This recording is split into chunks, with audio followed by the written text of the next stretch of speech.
Paz do nosso Senhor e Salvador Jesus Cristo seja com todos. Amém? Eita, glória a Deus. A palavra que o pastor Lucas trouxe há pouco, ela vem de encontro à nossa parábola hoje, né? Devemos sim sempre lembrar que em Cristo nós já fomos abençoados, em Cristo já vencemos todo o mal. Em Cristo somos filhos amados, mas também devemos nos lembrar das nossas responsabilidades. Vamos abrir as nossas Bíblias em Mateus, capítulo 13, de 31 a 33. Apenas 3 versículos. E a gente inicia esse compartilhamento da lição, né? A diferença entre eu e você que está aí sentado, aqui eu fui buscar um pouquinho de informação para poder compartilhar com vocês. Mas todos somos servos do Deus Altíssimo. Então, Mateus capítulo 13, dos versículos 31 a 32, nos diz assim. Outra parábola lhes propôs, dizendo: o reino dos céus é semelhante a um grão de mostarda, que um homem tomou e plantou no seu campo, o qual é, na verdade, a menor de todas as sementes, e crescida é maior do que as hortaliças, e se faz árvore, de modo que as aves do céu vêm aninhar-se nos seus ramos. O 33 nos diz assim: disse-lhes outra parábola. O reino dos céus é semelhante ao fermento que uma mulher tomou e escondeu em 3 medidas de farinha, até ficar tudo levedado. Vamos orar. Eterno Deus e Pai, muito obrigado, Senhor, porque aqui estamos, e se aqui estamos movidos pela fé, confiantes no Senhor. Nos ajuda, ó Pai, no compartilhamento desta lição, na leitura da Tua Palavra, que ela possa encontrar guarida em nossa mente e coração, e assim possamos viver colocando em prática o Teu querer. No nome de Jesus. Amém. Amém? Amém. Antes de seguirmos, tem alguns termos importantes que a gente vê aqui na lição, né? A gente vê aí muito falar sobre reino de Deus, a gente vê muito falar também sobre reino dos céus. E o que seria isso, né? A própria Bíblia nos responde. Reino de Deus, reino dos céus, a gente vê aí em Mateus capítulo 5, 20. Porque vos digo que se a vossa justiça não exceder a dos escribas e fariseus, de modo nenhum entrareis no reino dos céus. Quem eram os escribas? Quem eram os fariseus? Éramos nós, lá atrás, né? Procurávamos estudar a palavra e muitas vezes não a colocamos em prática, ficamos apenas na teoria, né? E aí Jesus vai lá e nos alerta, através do evangelista Mateus. Reino de Deus. Buscai primeiro o reino de Deus e a sua justiça, e a sua justiça. E as demais coisas vos serão acrescentadas, né? E o que é esse reino de Deus? O que é que nós devemos fazer? É largar tudo e vir para a igreja? O reino de Deus é a igreja? Desculpa. Reino de Deus. Aí a própria Bíblia também nos ensina. Paulo, lá aos Romanos, ele diz que o reino de Deus não é comida nem bebida, mas é justiça, é paz, é alegria no Espírito Santo. Isso é o reino de Deus, certo? Então, busque primeiro o reino de Deus, é buscar a justiça, é buscar a alegria, é buscar a alegria no Espírito, é buscar a paz. Importante deixar bem claro aí, porque a lição ela vai pegar muito nesses pontos: reino de Deus, reino dos céus e ainda reino dos céus, né? Bem-aventurados os pobres de espírito, porque deles é o reino dos céus. Nós temos aí, se você pega alguns escritos aí de alguns autores, ele vai fazer a referência do que é reino de Deus e o que é reino dos céus. Além daquilo que a Bíblia já nos traz, eles concatenam, não é? Eles procuram trazer de forma mais clara o que seria esse reino de Deus e esse reino dos céus. E aí ele diz lá, um dos autores, que o reino de Deus e o reino dos céus é exatamente a mesma coisa. Em alguns momentos está descrito como sendo o domínio de Deus sobre as pessoas e sobre o mundo, tanto no presente como no futuro. A gente pode retirar isso lá em Mateus, em Lucas e em Romanos. E às vezes o reino de Deus e o reino dos céus também quer dizer a vida com Deus nos céus. Certo? Então, só para ficar aí fixado o que seria o reino de Deus e o reino dos céus. Vamos abrir, eu peço a um irmão que abra em Lucas, capítulo 17, versículo 21. E um outro, abra em 2 Timóteo, capítulo 4, versículo 18. E aí eu estou com o microfone aqui. 21, Lucas 17, 21. Nem dirão, ei-lo aqui, ou lá está, porque o reino de Deus está dentro de vós. Então, o domínio de Deus sobre as pessoas e sobre o mundo, tanto no presente como no futuro. 2 Timóteo 4,18. Alguém? Aqui, boa. O Senhor me livrará também de toda obra maligna e me levará salvo para o seu reino celestial. A ele glória pelos séculos dos séculos. É isso aí. Às vezes também quer dizer a vida com Deus nos céus. Reino de Deus e reino dos céus. Dando sequência.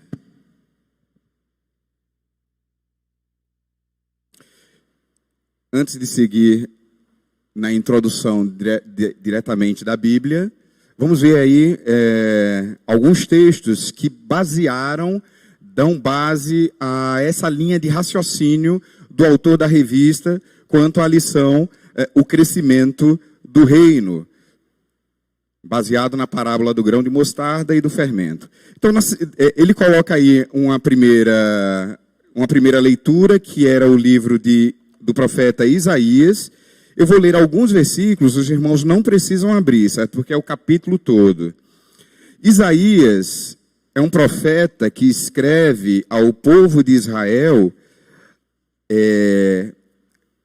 ali no exílio assírio, em que leva parte de Israel, de Samaria, para a Assíria. Mas bem antes do período babilônico, do qual o pastor Lucas se referiu, e a gente vai falar também sobre ele rapidamente, dar uma pincelada sobre esse período babilônico. Então, em Isaías 60, ele nos diz assim no versículo 1 e 2, eu vou ler o 1, o 2, o 14 e o 20, diz assim: Dispõe-te, resplandece, porque vem a tua luz, e a glória do Senhor nasce sobre ti. Porque eis que as trevas cobrem a terra, e a escuridão, os povos, mas sobre ti aparece resplandente o Senhor, e a sua glória se vê sobre ti. Lembrando, antes de ir para o versículo 14, Isaías está escrevendo para um povo, exortando um povo que ele precisaria se ajustar, entender, lembrar qual era o Deus ao qual este povo servia. Né? E aí, trazendo isso à memória, temer a esse Deus. E uma vez temendo a esse Deus, obedecendo. Versículo 14 nos diz assim: Também virão a ti, inclinando-se os filhos dos que te oprimiram, prostrar-se-ão até as plantas dos teus pés, todos os que te desdenharam, e chamar-te-ão cidade do Senhor, a Sião do Santo de Israel. O versículo 20 diz assim, do mesmo capítulo 60. Nunca mais se porá o teu sol, nem a tua lua minguará, porque o Senhor será a tua luz perpétua, e os dias do teu luto findarão. O resplendor da nova Jerusalém. O autor, ele nos traz à memória o que nos aguarda no dia em que estivermos e nos encontrarmos com esse Deus maravilhoso. Já Ezequiel como bem colocou o pastor Lucas, ele é escrito, e agora a gente vai lá para Ezequiel, certo? Ezequiel 17, também alguns poucos versículos. Ezequiel, ele já é escrito durante o período babilônico, não é? Ele escreve para um povo que se acostumou, está mais próximo de nós, não é? Que se acostumou com o dia a dia. O povo que foi retirado de sua terra, o povo que foi retirado da adoração direta, exclusiva e única ao Deus, Criador do céu e da terra. Esse povo agora é introduzido em uma nova cultura. E eles se adaptam à nova cultura. É o que acontece a vida toda, não é cíclico isso. Se você olha bem o que acontece com o povo de Deus que sai do Egito, quando chega no seu primeiro embate, o que eles querem? O que eles lembram? Deveríamos estar lá no Egito. Lá estava muito bom, não faltava água, não faltava comida. Lá eu fazia de tudo, lá eu dançava, enfim. É isso que sempre e sempre o povo volta a fazer. O interessante é que, nisto tudo, é este povo que Deus escolhe. Fomos a nós. Somos nós os escolhidos, os separados por Ele. Então, lá em Ezequiel, só para a gente fixar bem, ele nos diz assim no versículo 3. Ezequiel está falando aqui sobre uma outra parábola, não é? A parábola das duas águias. E ele traz aqui algo bem interessante sobre o Cristo, que representaria lá no Novo Testamento e nos resgataria. Vejam só o versículo 3, não é? Ele fala... Vamos ler o 1, 2 e o 3, para ficar mais fácil o entendimento. Veio a minha palavra do Senhor dizendo... Filho do homem, propõe um enigma e usa de uma parábola para com a casa de Israel. E diz, assim diz o Senhor Deus, uma grande águia de grandes asas, de comprida plumagem, farta de penas de várias cores, veio ao Líbano e levou a ponta de um cedro. Vou dar um salto aqui agora, versículo 7, versículo 6, para o que aconteceu com essa águia que levou a ponta de um cedro. Ele planta essa semente ela cresce, se torna videira muito larga, versículo 6, de pouca altura, virando para uma águia os seus ramos, porque as suas raízes estavam debaixo dela. Assim se tornou a videira, e produzia ramos e lançava renovos. O detalhe está aqui, ó. E suas raízes estavam debaixo dela. Era uma árvore baixa. Por que ela era uma árvore baixa? Porque se ela leva muito vento, as suas raízes não estão profundas, ela viria a cair. Aí a segunda águia. Versículo 7. Houve outra grande águia, de grandes asas e de muitas penas. E eis que a videira lançou para ela... Lançou para ela as suas raízes e estendeu para ela os ramos desde a cova do seu plantio para que a regasse. No versículo 19, aí começa a machadada, começa a exortação. Portanto, assim diz o Senhor Deus, tão certo como eu vivo.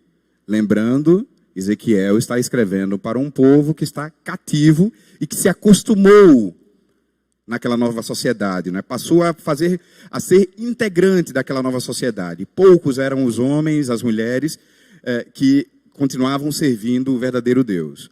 Então, tão certo como eu vivo, o meu juramento que desprezou e a minha aliança que violou, isso farei recair sobre a sua cabeça. Estenderei sobre ele a minha rede e ficará preso no meu laço. Levá-lo-ei à Babilônia e ali entrarei em juízo com ele por causa da rebeldia que praticou contra mim.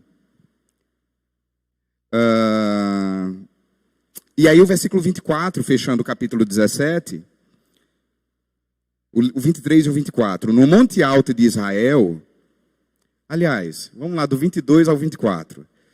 Assim diz o Senhor Deus, também eu tomarei a ponta de um cedro e a plantarei, algo semelhante ao que as duas águias fizeram.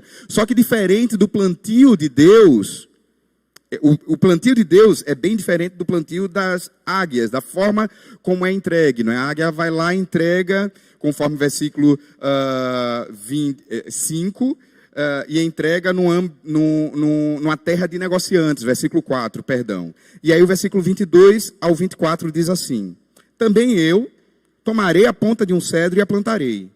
Do principal dos seus ramos cortarei o renovo mais tenro e o plantarei sobre o monte alto e sublime. No monte alto de Israel o plantarei e produzirá ramos, dará frutos e ele fará cedro excelente. Debaixo dele habitarão animais de toda sorte e à sombra dos seus ramos se aninharão as aves de toda espécie. Saberão todas as árvores do campo que eu, o Senhor, abati a árvore alta, elevei a baixa, sequei a árvore verde e fiz reverdecer a seca. Eu, o Senhor, o disse e o fiz. Tudo isso é base para a nossa lição, certo?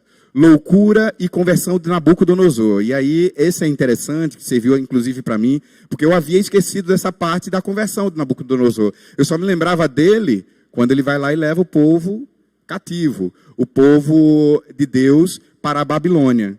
E, na verdade, ele sempre foi instrumento na mão de Deus.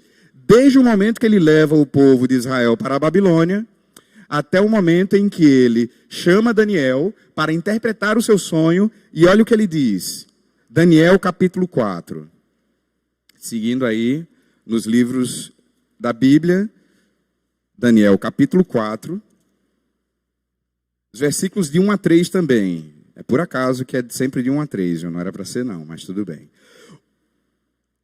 Daniel capítulo 4, versículos de 1 a 3.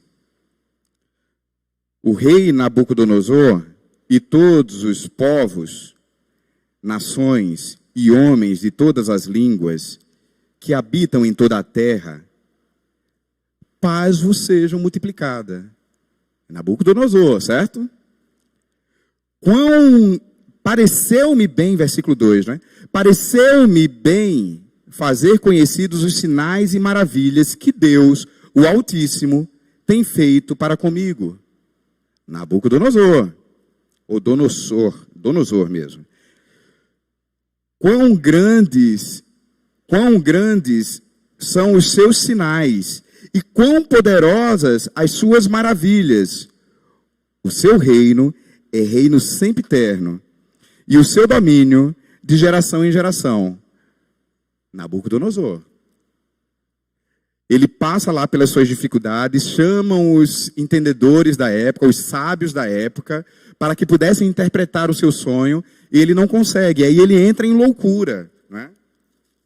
E aí lá na frente, ele completamente, isso aqui ele escreve essa introdução, que é o capítulo 4 de Daniel, ele escreve depois de tudo ocorrido, lógico, né? E aí ele descreve o que ele faz, e ele, ao final, ele entende que era apenas loucura da cabeça dele, não é? Estar afastado, não ouvir, procurar trazer o povo cativo, manter os seus deuses, as suas adorações, não servir ao Deus de Israel.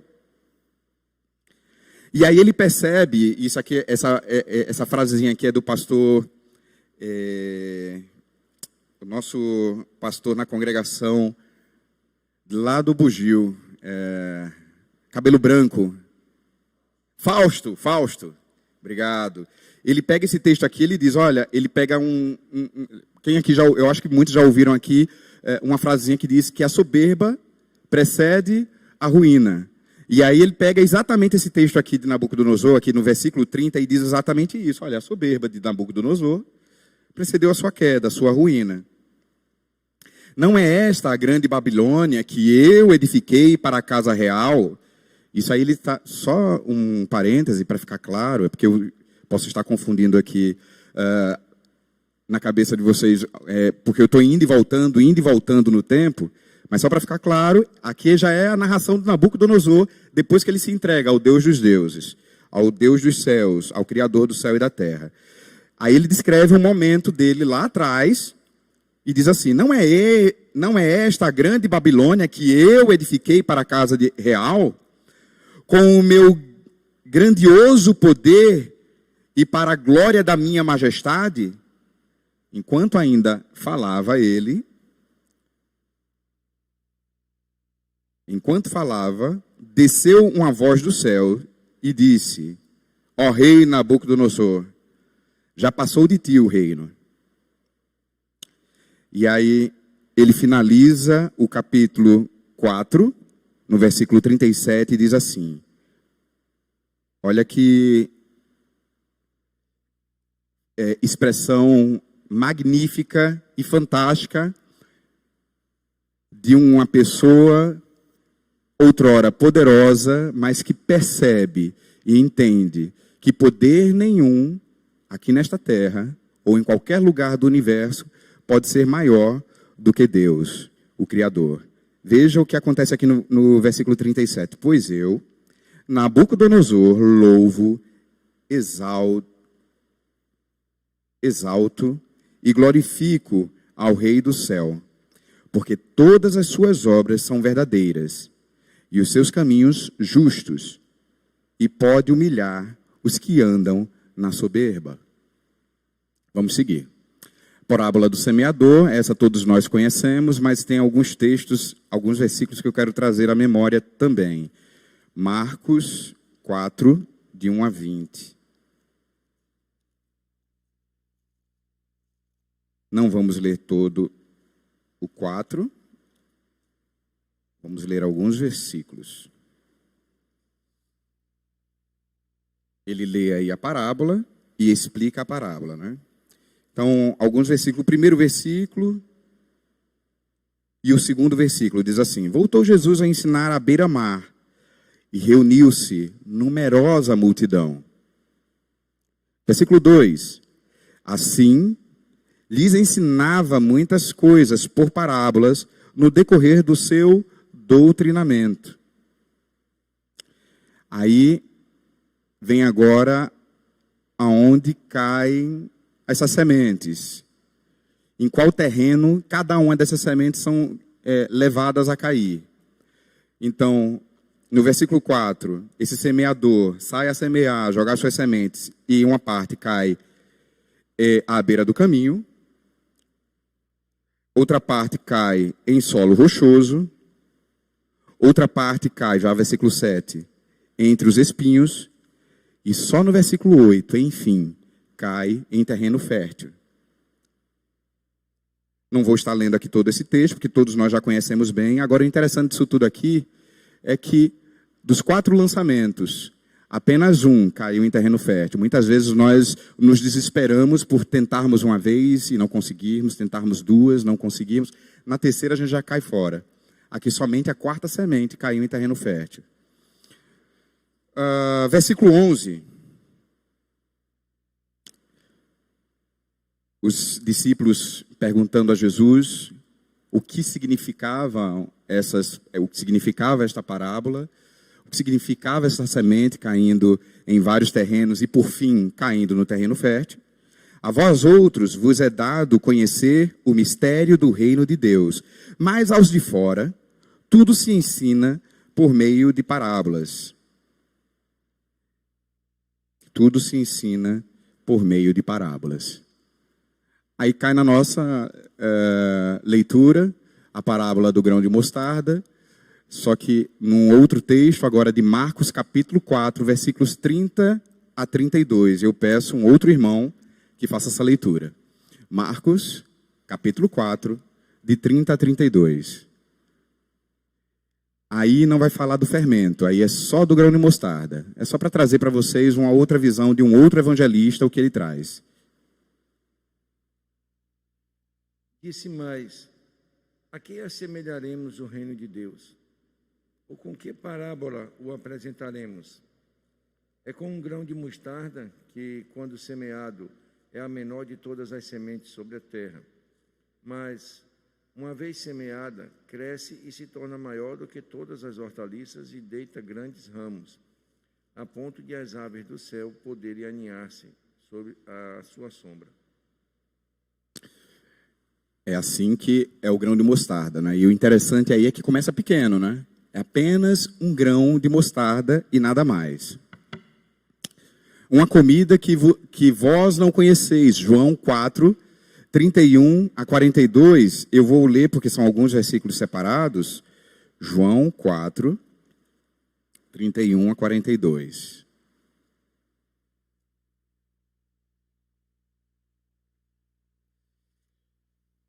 João 4, 31 a 42. Aí os discípulos, vendo que Jesus estava trabalhando, pregando, ensinando e não comia há muito tempo, diz: Mestre, come. E aí Jesus vai e diz: olha, uma comida eu tenho que vós não suportareis comer, ou que vós não conheceis. Versículo 35. Erguei os olhos e vede os campos, pois já branquejam para a ceifa. Versículo 38. Eu vos enviei para ceifar o que não semeaste. Versículo 42, versículo 42. E dizia a mulher, não é? Porque ele fala aí, só para vocês entenderem a linha do tempo.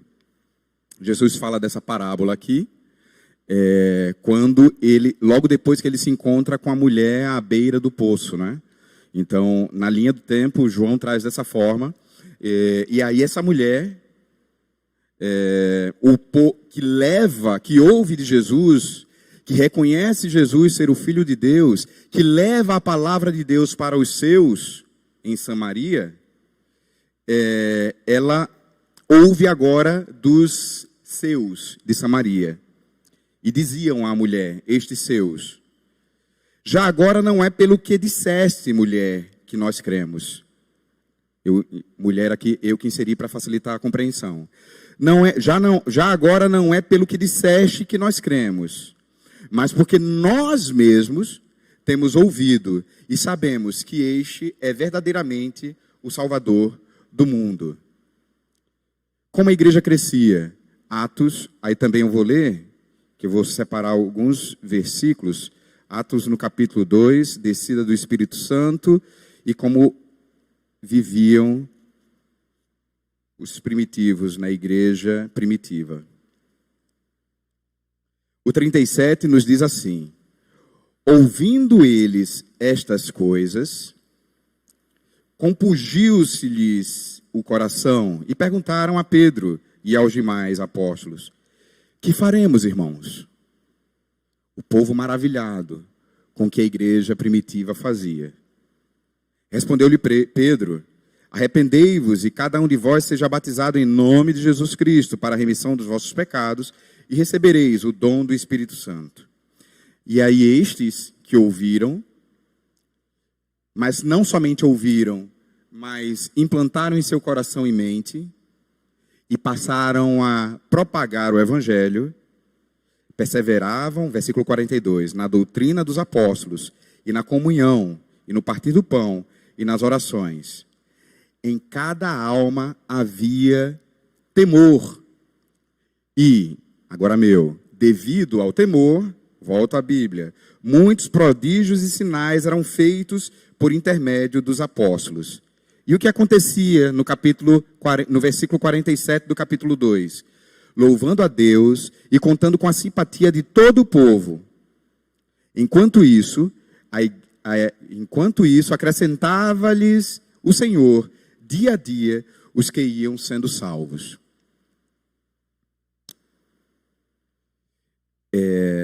Vamos adiante, né? Mas antes de ir adiante, muitas vezes ficamos apenas na superficialidade do conhecimento de Deus. Ou, mesmo ouvindo acerca do conhecimento de quem Deus é, do que Ele fez ou do que Ele faz, não trazemos isso para a nossa vida. E quando não trazemos isso para a nossa vida, para a nossa realidade, nos achamos que estamos, como dizia um jogador de futebol, em outro patamar, em outro ambiente, que não precisamos ser praticantes da ordem e da ordenança de Deus, não o tememos como deveríamos temer. E a gente sabe, conforme Jeremias já colocou, Jeremias, acho que sim, o temor, não, nos provérbios, não é um dos sábios, Salomão ou outro, não me lembro exatamente qual o sábio. O temor do Senhor é o princípio da sabedoria e do conhecimento. Da sabedoria e do conhecimento. Então, muitas vezes nos falta o temor. E aí, agora vamos cair diretamente aqui na introdução da nossa revista. Há um interesse incessante, não é? Ou um acentuado interesse por crescimento. Isso em todas as áreas da nossa vida. No ambiente profissional, no ambiente acadêmico, no ambiente social, no ambiente familiar. Sempre há esse entendimento. E aqui a revista ela nos traz isso. Geralmente, o crescimento, estou agora na introdução da revista, impõe mudanças e adaptações, atualizando-se, inclusive, utilizando-se, inclusive, os recursos mais modernos da tecnologia. Trazendo para dentro da igreja, o crescimento da igreja por meios questionáveis levará a resultados também questionáveis, exatamente como nos traz aqui a lição. E aí, ele nos traz uma pergunta que é bem interessante, não é? Aqui no terceiro parágrafo da introdução da lição. Algumas pessoas confundem crescimento com enchimento ou inchamento. Como é? Inchamento, isso mesmo. Então, qual a diferença de crescer e inchar? E aí a gente pode trazer à memória a própria parábola que nós lemos, não é? O fermento, ele cresce, ele faz o bolo crescer. Se ele não funciona bem, ele vai fazer o bolo solar, né, amor? Vai fazer o bolo solar, ele inchou, né? Enfim, ele não veio com qualidade, não tem o seu sabor, não tem a sua maciez. Eu não sou cozinheiro não, certo? Mas eu estou usando dessa forma por conta da parábola aí, eu já vi muito bolo solar. Isso no início do meu casamento, certo? Agora está tudo bom. Os bolos saem ótimos. Então, qual a diferença entre crescer e inchar na igreja? Alguém quer falar? Fique à vontade, aí eu passo depois. Mas, como já dizia o pastor Eronides, um de cada vez. Deixa eu só pegar aqui o microfone.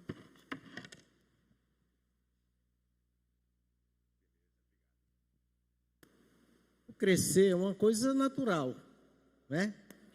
Mas o inchar, vamos para o popular, o inchar, quando ele está inchando, ele está doente, né? Quando ele cresce com o dom de Deus, né? Boa. Mas o inchar não, o inchar ele inchou porque ele está doente, ele não está bem. Muito bom, muito boa relação, a correlação. Alguém mais quer falar? Então vamos passar.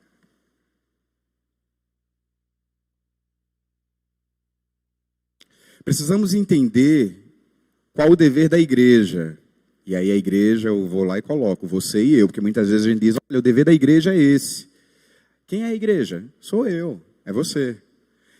E que a expansão do reino é gradativa, como bem colocou o nosso irmão, sem alardes, sem sensacionalismo. E aí vamos agora às questões bíblicas.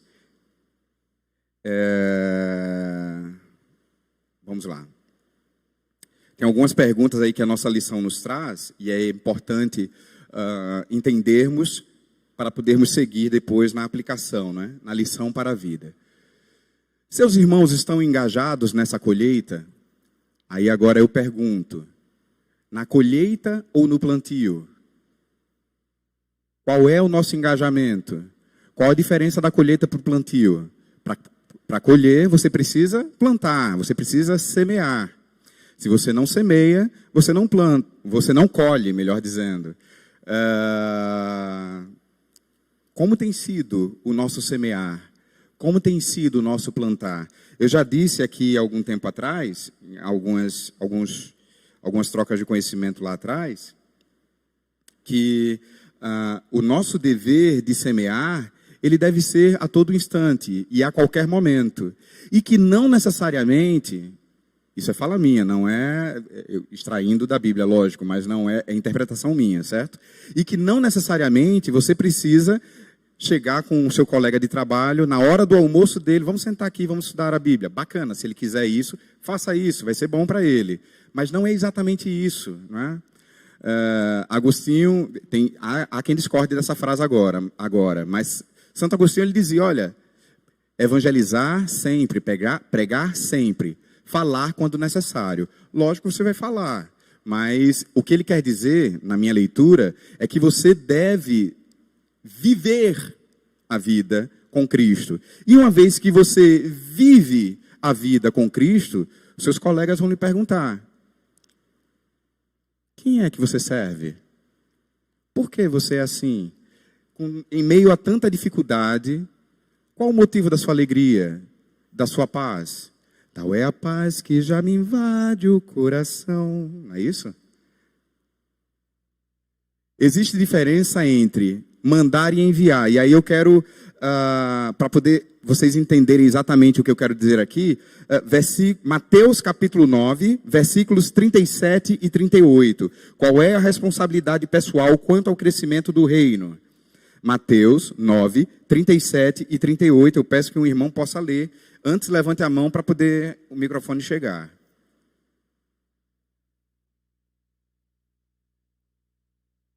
Mateus 9, 37 e 38.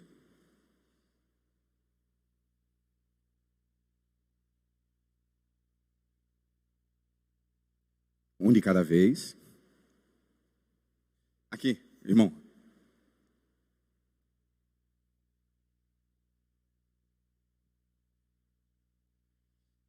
E então se dirigiu a seus discípulos. A seara, na verdade, é grande, mas os trabalhadores são poucos. Rogai, pois, ao Senhor da seara que mande trabalhadores para a sua seara. Por que é que o autor, através da visão que ele teve dos ensinamentos de Jesus, não disse, rogai, pois, ao Senhor da seara para que envie? Ele usou um outro verbo, o verbo mandar. E aí é importante deixar claro aí alguns textos que referenciam melhor o entendimento de mandar e enviar. Mas o que é que a nossa gramática nos diz? Nosso dicionário. Mandar é exigir que se cumpra algo. Mandar é determinar. Mandar é ordenar. O versículo, de novo, o versículo 38 para ele. Não, ele vai entregar aqui. Rogai, pois, ao Senhor da seara que mande trabalhadores para a sua seara. Mande trabalhadores para a sua seara. Rogai, pois, ao Senhor da seara.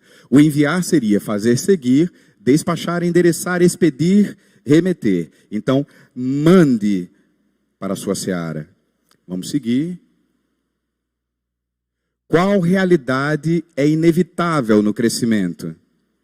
Qual realidade é inevitável no conhecimento, no crescimento?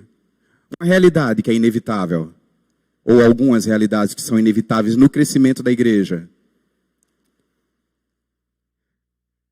Uma realidade. Vamos lá, uma só então. Quando a igreja cresce, qual a primeira coisa que acontece? Falta, vamos lá, uma coisa bem simples e infantil. Falta espaço na igreja para que outras pessoas sentem. Vamos lá, isso é só para soltar vocês. Qual realidade? Uma realidade. É uma pergunta mesmo, irmãos, da nossa lição, para que a gente possa entrar nela. Hein? O aumento do número da igreja com crescimento. A servidão. Vai sobrar pessoas para ajudar na atividade, no dia a dia, na obra da igreja. Essa é uma realidade inevitável no crescimento. Vai se expandir, vai abrir congregações.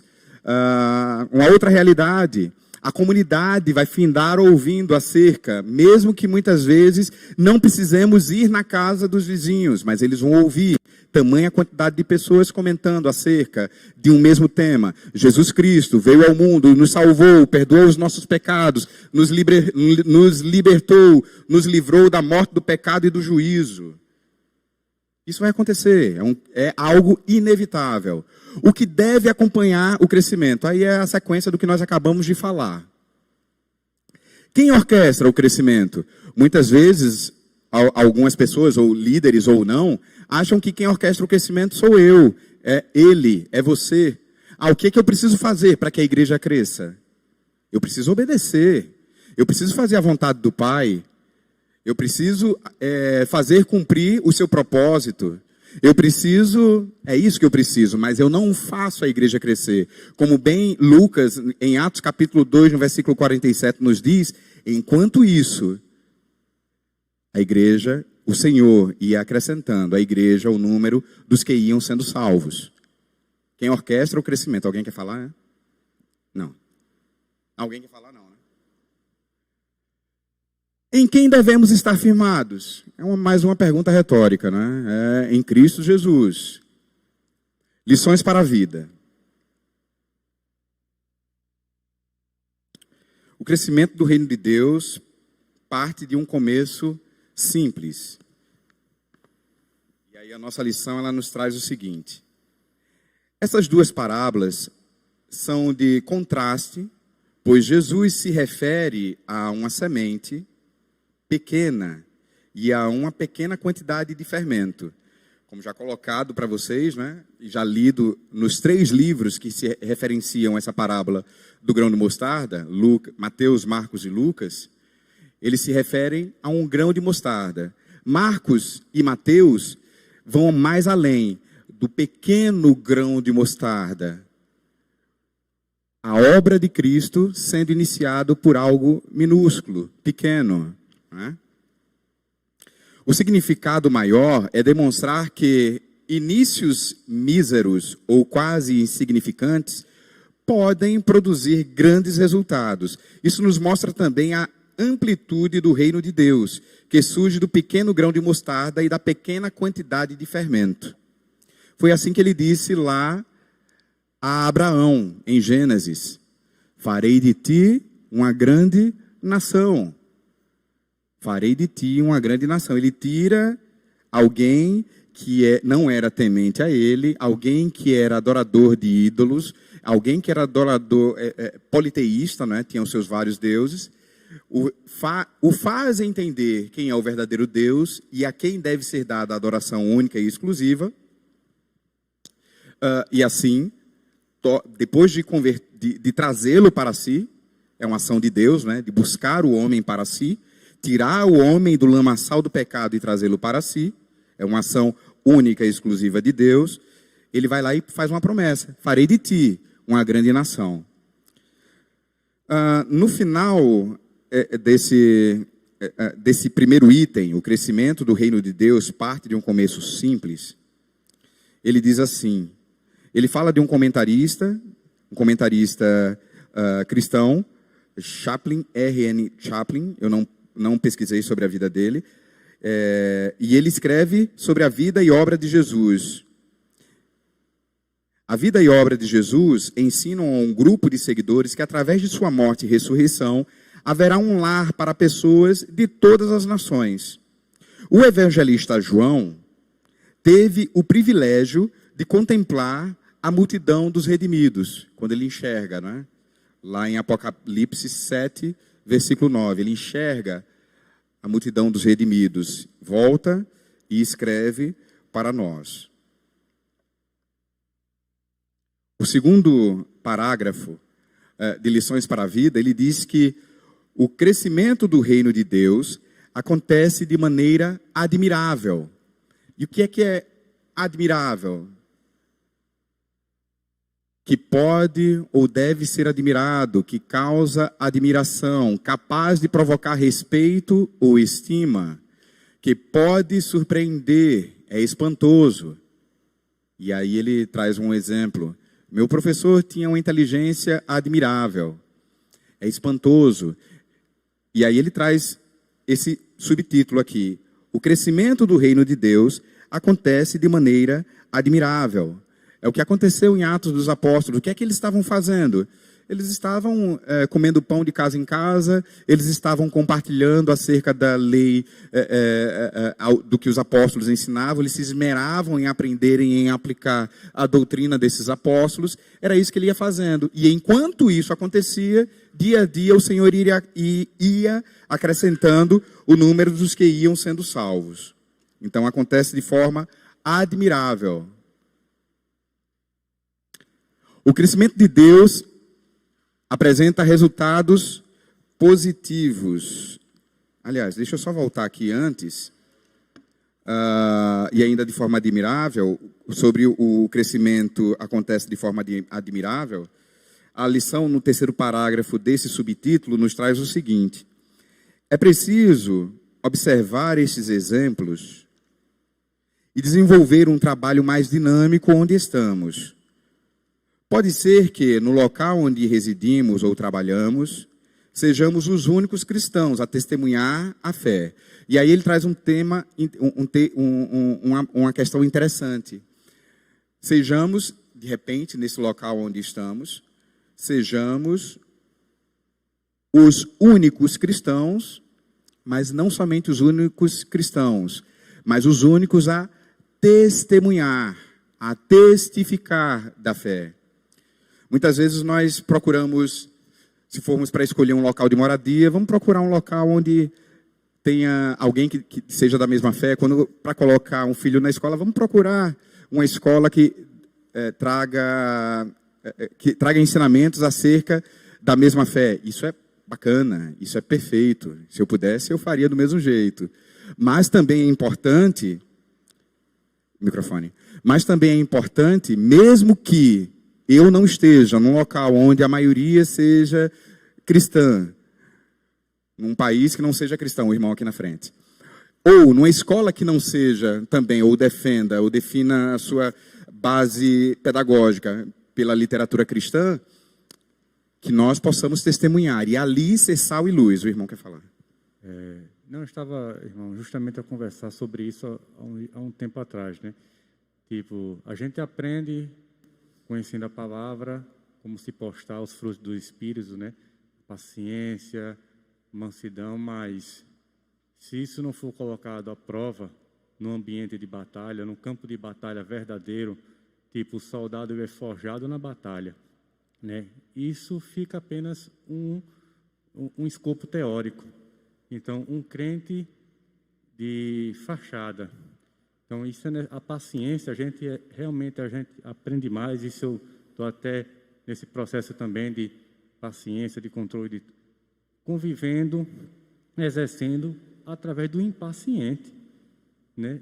Esse confronto, você vai entender, rapaz, esse é um espelho, você vai vendo e vai, não, eu preciso me moldar, preciso entender, é assim que se comporta, então eu preciso repaginar essa situação. Então, mesma coisa, assim, o irmão falou uma coisa muito importante, eu vejo dessa forma, exercer aquilo que a gente julga não condizente, né, com a palavra, mas a gente não vai exercer isso, tipo, só no conforto, mas no confronto em si, né? Exato. E o que ele, de forma resumindo, nós precisamos ir para a prática, não é? Ficar só na teoria é bacana porque ficar na teoria é bacana porque a gente aprende, a gente se prepara, mas não devemos ficar somente na teoria. Devemos colocar em prática aquilo que somos ensinados a fazer. Quando você coloca... Quer falar? Quer falar? Não. Quando você coloca, por exemplo, falando de filhos, um filho numa escola que não tem, por definição, a fé cristã, e que tem lá as suas ideologias, enfim, o que lhe traz o que deve acontecer, na verdade, é um aumento da responsabilidade sua enquanto instrutor, enquanto pai. Não é de trazer, peraí, como foi seu dia hoje? O que você aprendeu? Vamos agora buscar na palavra? Como é que é na palavra? Como é que Cristo quer que vivamos? Tem um livro interessante, lá em casa trouxe para os meus filhos, como Cristo viveria nos passos de Jesus, alguma coisa assim, não é? Como Jesus... Isso aí. Nos meus passos, o que faria Jesus? Oi? Muito bom, muito bom. O que faria Jesus nos meus passos? Né? Então, é importante, aumenta a responsabilidade dos pais quanto ao acompanhamento dos seus filhos. Lógico, se também está numa escola dita baseado, a sua pedagogia e sua forma de ensino baseado na literatura cristã, ótimo, mas você também deve acompanhar. Lógico que quando não estar ali naquele ambiente, aumenta e muito a nossa responsabilidade. A mesma coisa quando esses nossos filhos, ou nossos irmãos, ou nossos entes vão para um ambiente de guerra, não é? Um ambiente em que ali ele sabe que não vai ter paz. Ali ele sabe que vai ter dificuldade. Ele precisa se preparar para aquilo. E quem é que vai preparar melhor? E como é que ele vai se preparar melhor? Com a leitura da palavra, não é? Buscando os ensinamentos. E assim poder aplicar no dia a dia.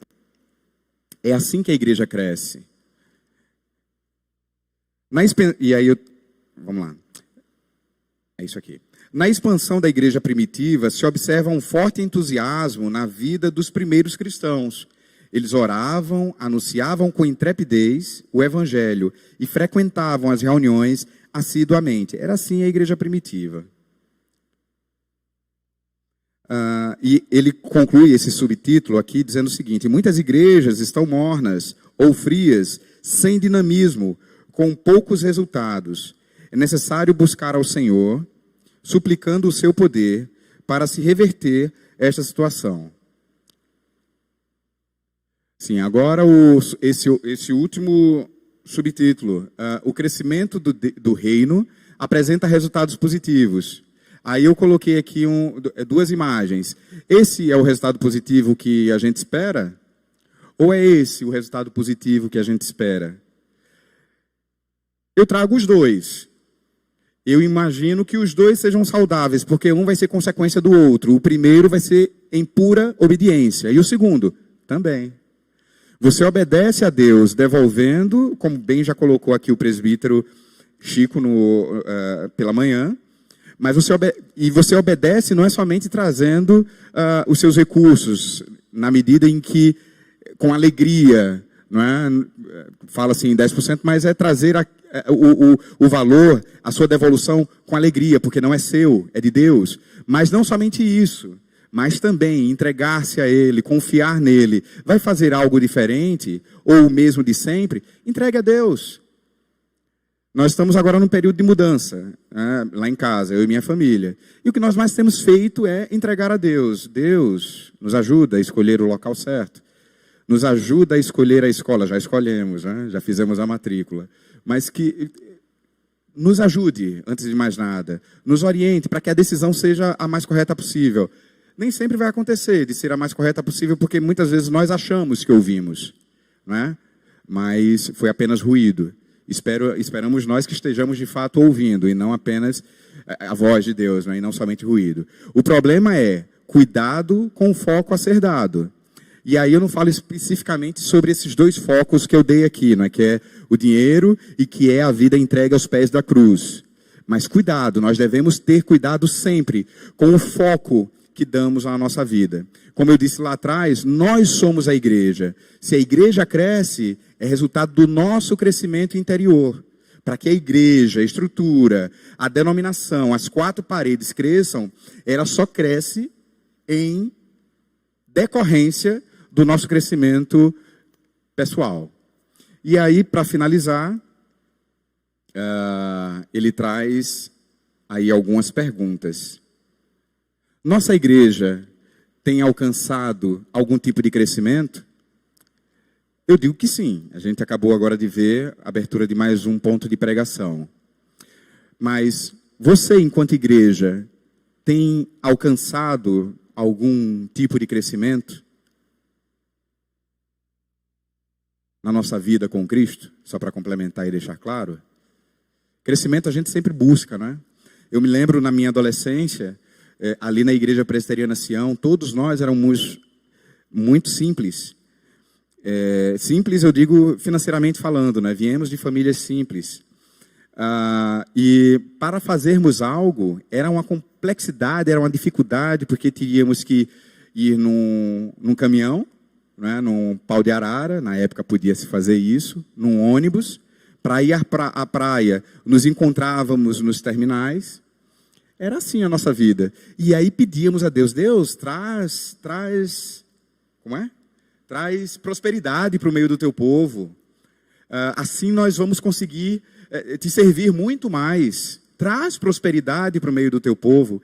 E aí Deus traz prosperidade, porque nada acontece na vida de um ser humano por acaso. Tudo é coordenado, tudo é providência de Deus. E aí o que acontece com a provisão, o que acontece com esqueci o termo de novo. Com a evolução, não é evolução. Eu acabei de falar, gente. Prosperidade, o que acontece com a prosperidade? Nós passamos a amar mais a prosperidade do que o Deus que deu a prosperidade. E aí deixamos de servir mais a Deus e a servir mais à prosperidade. Muitos daqueles ali, hoje, graças a Deus, continuam servindo a Deus, estão na igreja. Outros não sabem nem o que é agradecer a Deus pelo pão que recebeu. Graças ao bom Deus, muitos estão. E graças a Deus também, muitos estão muito bem. Não é? Nós temos, da minha época, policiais federais, rodoviários, professores que conseguiram deslanchar bastante, médicos, pessoas que conseguiram crescer na sua profissão, naquilo que eles escolheram para ser. Não é? Graças a Deus. Lamento por alguns que decidiram tomar outros caminhos. A minha esperança em Deus é que eles, em tempo de vida, lembrem do primeiro amor e regressem. É essa a minha esperança. Vamos lá. Jesus ordenou que pregássemos e fizéssemos discípulos. Sua igreja tem sido mais eficaz no anúncio ou no discipulado? Anunciar ou fazer discipulado? Qual a diferença? Anunciar é o que nós fazemos o tempo todo. Discipulado é acompanhar. Estou certo? Estou certo, presbítero? Estou certo, né? Então, discipulado é acompanhar. Acompanhar o crescimento daquela pessoa. Ajudar a se erguer quando ele cai. Porque cair é uma coisa certa. Tanto certo quanto a morte nos espera, cairemos. Tão certo quanto a morte nos espera, pecaremos. Tão certo quanto a morte nos espera, falharemos com o nosso cônjuge, com o nosso filho, com o nosso irmão, com o nosso amigo. Mas o que devemos é estar sempre nos lembrando do autor e consumador da nossa fé, que veio à cruz e nos salvou e escolheu Isaac pecador, Isaac falho, escolheu a mim, escolheu a você, para servir a esse Deus, para sermos seus discípulos nos dias de hoje. É isso, meus irmãos. Vamos orar, vamos agradecer a Deus. Se meu relógio não estiver adiantado, são 11h16. Antes de orar, alguém quer fazer alguma colocação? Senão a gente já ora. Aí vamos para casa almoçar. Vamos ficar em... Opa. Deixa eu só pegar aqui o microfone. A igreja às vezes cresce por crentes que vêm de outra igreja. Então, a igreja às vezes cresce, eu não entendi. Não é? A igreja às vezes cresce com a vinda de crentes de outras igrejas. Com a vinda de crentes de outras igrejas, correto. Então, isso eu não sei a opinião de vocês, eu gostaria de saber. É crescimento da igreja? Quando a igreja cresce apenas com a chegada de membros de outras igrejas. Isso é crescimento? Uma igreja, né? Então, aqueles crentes não aceitam, vão para outra igreja. Mas eles já são evangelizados, eles já são crentes, né? Agora, conversão é que eu vejo assim, muito poucas nas nossas igrejas. Isso é uma realidade. Isso é uma realidade. Não é verdade? É. Agora, eu acredito que aí também é crescimento, porque como a gente partiu da definição de que igreja somos nós, no momento em que eu busco, eu saio de uma igreja e vou para outra, pelo fato de eu ter ido para outra, eu estou buscando crescimento. Por algum motivo, a pessoa saiu, né? Mas, de fato, o que a lição nos prega não é este crescimento, é o crescimento a partir do ensino e da busca de novos. Né? Da conversão da pessoa. Então, a gente vê que o Evangelho não tem, assim, muita aceitação. E, às vezes, eu fico pensando, meu Deus, uma coisa tão boa, tão simples, né? Aceitar Jesus. E o povo despreza, não aceita. Essa colocação dela é fantástica, olha só. Meu Deus, por que algo que é tão bom, tão maravilhoso, e as pessoas não aceitam? Não é isso que é acerca do Evangelho. Muitas vezes acontece, eu sou vendedor, né? Muitas vezes acontece da forma como nós colocamos, transmitimos. Será que nós de fato compreendemos a graça, a misericórdia desse Deus maravilhoso em ter me tirado do lamaçal, ter me tirado do inferno, porque foi o que ele fez, eu não fiz, ele me tirou. O meu caminho era a morte. E ele me tira dessa morte para me dar vida. Será que eu consigo compreender de fato toda essa maravilha? Se eu compreender, eu vou conseguir transmitir. Eu, enquanto vendedor, se eu não confio no meu produto, eu não consigo convencer ao outro que meu produto é bom. E se eu não consigo convencer, eu não vou vender. Eu tenho muita esperança no avivamento. Entendeu? E eu creio que o reverendo Hernandes é um dos precursores desse avivamento. Né? Hernandes Dias Lopes. Hernandes Dias Lopes. Eu tenho lido muitos livros dele e eu digo que ele é meu pastor virtual. Eu assisto muito pelo também. Então, ele tem batido muito nessa tecla, né? E o que a gente vê realmente é que as igrejas estão precisando de um avivamento, né? Para que o evangelho se expanda. Verdade. E esse avivamento, a igreja está precisando muito de um avivamento. O irmão ali quer falar também. Está precisando muito de um avivamento para que o evangelho se expanda, ele ali quer. Para que esse avivamento, irmãos, aconteça no contexto da Igreja Presbiteriana 12 de agosto, é necessário que esse avivamento aconteça na minha vida, na sua vida, na nossa vida. Pegando aí o gancho da irmã, eu concordo em gênero, número e grau, em relação a essa questão que o irmão também falou, do vender, né? O vender de forma, né, assim, figurativa, não posso dizer, mas ter o conhecimento da fé racional, né? Entender racionalmente, no que for possível, lógico, a quem você serve. O que esse Deus tem de promessa para a sua vida, o que ele fez, o que ele há de fazer. Porque, se não for assim, você vai estar vivendo algo irracional, infantil, uma fé infantilizada. Então, a primeira coisa, se eu vou vender um carro, é conhecer o processo desse carro, conhecer as coisas, a equipe, os projetos, entender o objetivo da empresa e propagar a mercadoria com eficiência e eficácia. Mas se eu não tenho confiança, eu não tenho conhecimento do processo, eu não sei o que é composto aquele bem, como é que eu vou vender? Como é que eu vou passar essa imagem? Então, é racionalizar, realmente entender e focar esse Deus que eu tenho crido, o que realmente ele é capaz de fazer, o que ele é, quem ele é. Porque acho que é dessa forma que a gente consegue chegar, né? Perfeito. Finalizando, irmãos, isso aqui que ele trouxe, ele materializou o produto, né? O carro. Se eu não conheço os diferenciais daquele carro, o que aquela indústria tem feito para trazer de benefício para a sociedade, em não poluir e tudo mais, se a pessoa que vai comprar aquele carro está buscando isso e ele não vê isso do vendedor, ele não vai comprar, ele não vai escolher aquele carro. Trazendo a racionalidade o que Jesus fez por nós. Fica complicado às vezes por conta dos maus exemplos que têm sido dados, né?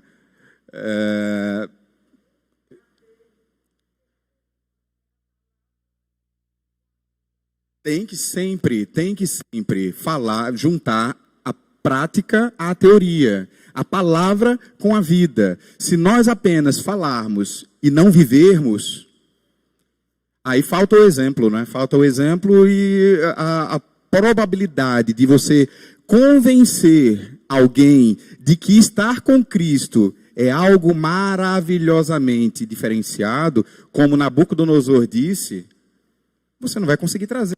Você vai falar, mas você não vai trazer. Nabucodonosor, lá em Daniel, no capítulo 4, no último versículo, ele diz exatamente isso. Olha, é mais ou menos o que Jó disse.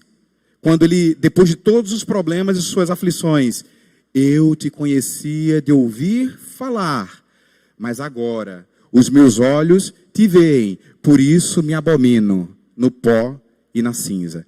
Esse homem que tem esse entendimento, esse conhecimento, na hora que ele fala, ele exala. Na hora que ele fala, ele testifica. Na hora que ele vive, ele propaga. Vamos ficar em pé. Vamos ficar em pé, senão a gente vai até meio-dia agora. Que Deus nos abençoe. Vamos orar agradecendo. Presbítero Astolfo. Senhor Deus Todo-Poderoso, Criador dos céus, da terra, nosso Senhor, nosso Deus, nós somos muito gratos, Senhor, por esse dia que Tu nos dá, por estarmos aqui na Tua casa de oração, por ouvir a Tua voz, a Tua palavra, por estudarmos essa palavra, Senhor. Faz de nós pessoas diferentes no mundo, pessoas que tenham o prazer de pregar a Tua palavra, que seja uma pregação, Senhor, que de acordo com a nossa vida, Senhor. E que ao fazer isso nós possamos trazer pessoas para Ti.